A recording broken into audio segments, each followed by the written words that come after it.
Ovo je priča o Avali.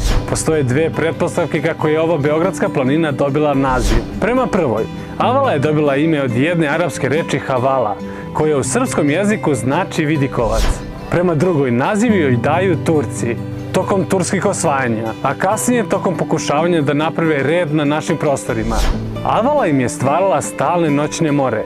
Bilo je skoro nemoguće osvojiti, a sa druge strane Srbi su mogli da budu u toku sa svim dešavanjima u gradu, jer im je to širok pogled sa Avale omogućavao. U tom periodu za Srbe je ova planina bila žrnov, a za Osmanlije smetnja, što je u prevodu na stari turski jezik bilo Avala.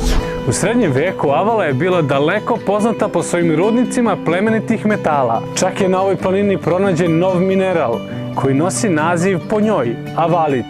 A danas je Avala jedno od omiljenih izletišta u Srbiji, bogata gustom šumom sa bezbroj staza za šetnje.